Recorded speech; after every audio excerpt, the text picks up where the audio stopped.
நம்முடைய வாழ்க்கையில் சில வேளைகளில் திறந்த கதவு இது அப்படின்னு அது வழியாக நம்ம போகணும்னு நினைக்கும் போது டம்முன்னு மூடின மாதிரி இருக்கும். எந்த பக்கம் போகனே தெரியாது. அது ஒரு வேலை காரியமாக இருக்கலாம், படிப்பாக இருக்கலாம், அல்லது உறவாக கூட இருக்கலாம். அந்த மாதிரி சூழ்நிலைகளில் நம்மளுடைய மனசில் நிறைய கேள்விகள் ஓடும். நான் என்ன செய்ய போகிறேன்? என்னுடைய வாழ்க்கையின் முடிவில் நான் எப்படி இருக்க போகிறேன்? எனக்கு தேவையான வேலை கிடச்சிருமா? நான் என் படிப்பை படித்து முடிச்சிருவேனா? எனக்குன்னு உரிய அந்த கணவனை நான் கண்டுபிடித்து அவங்களோட வாழ்வேனா? எனக்கு ஏற்ற மனைவி எனக்கு கிடைப்பாளா? நான் திருமணம் பண்ணின இந்த கணவரோட நான் கடைசி வரைக்கும் வாழ்ந்துருவேனா? இந்த மனைவி எனக்கு சரியான ஒரு உறவாக கடைசி வரைக்கும் இருந்துருவாளா? நிறைய கேள்விகள். இப்படி சோர்விலேயே உள்ளே போகாமல் ஒரு நல்ல வாழ்க்கையை நான் வாழ்வேனா? சந்தோஷமாக வாழ்வதற்கான ரகசியம் எனக்கு எப்படியாவது தெரியுமா? அப்படின்னு 1000 கேள்விகளோட நிறைய நேரம் நம்ம வாழ்க்கையில் நம்ம கண்டுபிடிக்கிறோம். நீங்கள் அப்படி ஒரு சூழ்நிலையில் இப்போ இருக்கீங்களா? மத்தேயு 6வது அதிகாரம் 33வது வசனத்தை வாசிக்கிறேன். முதலாவது தேவனுடைய ராஜ்யத்தையும் அவருடைய நீதியையும் தேடுங்கள், அப்பொழுது இவைகளெல்லாம் உங்களுக்கு கொடுக்கப்படும். இவைகள் எல்லாம் உங்களுக்கு கொடுக்கப்படும் அப்படின்னா, இப்போ நான் தேடின இந்த எல்லா காரியமுமா? நிஜமாவா? கொடுக்கப்படும் அப்படின்னு சொல்லியிருக்கே. யார் கொடுப்பா? எப்படி கிடைக்க போகுது? 32வது வசனத்தில் வாசிக்கிறோம், இவைகள் எல்லாம் உங்களுக்கு வேண்டியவைகள் என்று உங்கள் பரமபிதா அறிந்திருக்கிறார். கொடுக்க போகிறவர் நம்மை உண்டாக்கின பரமபிதா. அவருக்கு நமக்கு இதெல்லாம் தேவை அப்படின்னு தெரியும் அப்படின்னு இந்த வசனம் சொல்லுது. முதலாவது தேவனுடைய ராஜ்யத்தையும் அவருடைய நீதியையும் தேடுங்கள் அப்படின்னு சொல்லுது. அதோடு நின்றாமல் அடுத்த வசனத்தில் 34வது வசனத்தில் வாசிக்கிறோம், ஆகையால் நாளைக்காக கவலைப்படாதீர்கள், நாளைய தினம் தன்னுடையவைகளுக்காக கவலைப்படும், அந்தந்த நாளுக்கு அதன் பாடுகள் போதும் அப்படின்னு படிக்கிறோம். ஸோ நம்ம ஆசைப்படுற அந்த எதிர்கால நன்மைகள் நிச்சயமாகவே பரமபிதா கொடுத்துருவாராம். ஆனால் அதுக்கு நம்ம செய்ய வேண்டிய இன்றைக்கான காரியம், நம்ம கையில் கொடுக்கப்பட்டிருக்கிற இந்த நாளில் நம்ம என்ன செய்யணும் அப்படின்னா, அவரை தேடணும், நீதியை தேடணும்.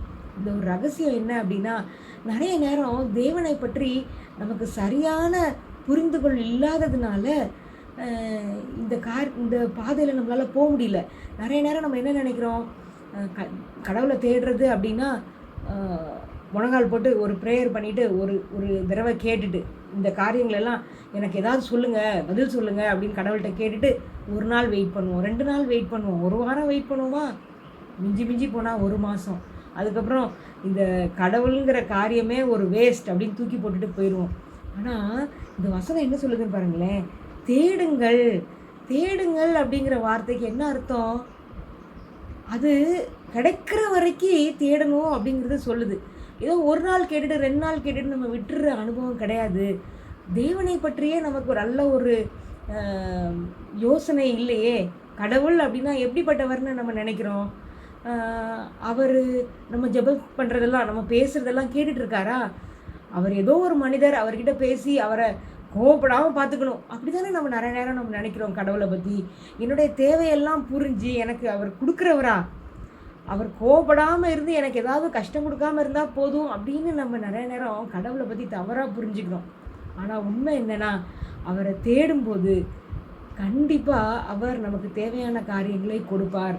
1 நாள் 2 நாளில், ஒரு மாதத்தில் கூட நடக்காது. ஆனால் எதெல்லாம் நீங்கள் ஆசைப்பட்டீங்களோ அது உங்கள் வாழ்க்கையில் கண்டிப்பாகவே கொடுக்கப்படுகிற அனுபவத்தை நீங்கள் பார்ப்பீங்க. இதுதான் ஒரு பெரிய ரகசியம். பெரிய பெரிய காரியங்களை நீங்கள் செய்ய வேண்டாம். இன்னைக்கு அப்படிங்கிற ஒரு நாளில், உங்கள் கையில் கொடுக்கப்பட்டிருக்கிற அந்த நாளில் அவரை தேடணும், நீதியை தேடணும். எப்படி தேடுறது? அவர் எங்கேயாவது இருக்காங்கன்னு சொன்னால் போய் கண்டுபிடிச்சிடலாம். அவர் எப்படி கண்டுபிடிக்கிறது அப்படின்னா, தேவபக்தியுள்ள ஜனங்களோட பேச பழகுங்க. கடவுளை நிஜமாகவே நேசிக்கிறாங்கன்னு தெரிகிறவங்களோட சேர்ந்து அதிகமாக கடவுளை பற்றி பேசுங்க. வேதாகமத்தை எடுத்து படிங்க. தேவபக்தியுள்ள மனிதர் எழுதியிருக்கிற புஸ்தகங்களை எடுத்து படிங்க. இப்படி உங்களுக்கு கிடைக்கிற நேரத்தில் கடவுளை சார்ந்த காரியங்களில் உங்களை நீங்கள் இன்வால்வ் பண்ணி கடவுளை தேடினீங்க அப்படின்னா கண்டிப்பாக அவர் உங்களுக்கு வெளிப்படுவார். அதிசயமான விதங்களில் ஒரு சில வசனங்கள் மூலமாகவோ, வாசகங்கள் மூலமாகவோ, சில பேர் சொல்லுகிற ஆலோசனைகள் மூலமாகவோ தேவனுடைய அந்த முகத்தை நீங்கள் பார்க்க முடியும். அவருடைய ஞானத்தை நீங்கள் உணர்ந்து கொள்ள முடியும். அவர் கொடுக்குற ஆலோசனைகளை உங்களால் கண்டிப்பாக புரிந்து கொள்ள முடியும். அந்த பாதையில் நீங்கள் போய்கிட்டே இருக்கும் பொழுது நிச்சயமாகவே உங்களுடைய கேள்விகள் எல்லாவற்றுக்கும் பதில் கிடைக்கும். நல்ல சந்தோஷமான ஒரு வாழ்க்கை நிச்சயமாகவே உங்களுக்கு அமையும். வசனத்தை மறுபடியும் ஞாபகப்படுத்துகிறேன். முதலாவது தேவனுடைய ராஜ்யத்தையும் அவருடைய நீதியையும் தேடுங்கள், அப்பொழுது இவைகள் எல்லாம் உங்களுக்கு கூட கொடுக்கப்படும். அதுக்காக நீங்கள் கஷ்டப்பட வேண்டாம். அப்படியே ஒரு போனஸ் மாதிரி, ஃப்ரீ மாதிரி அதெல்லாம் உங்களுக்கு கொடுக்கப்படும். நமக்கு உரிய நியமிக்கப்பட்ட மேன்மையான வேலை நம்மளுடைய வாழ்க்கையின் பாதையில் காலையிலேருந்து சாயங்காலம் வரைக்கும் உங்கள் கடமைகளை நிறைவேற்றும் அந்த பாதையினூடே அவரை தேட கற்றுக்கொள்வோம். கண்டிப்பாகவே அவர் அவருடைய வசனத்தை நிறைவேற்ற வல்லவராய் இருக்கிறார்.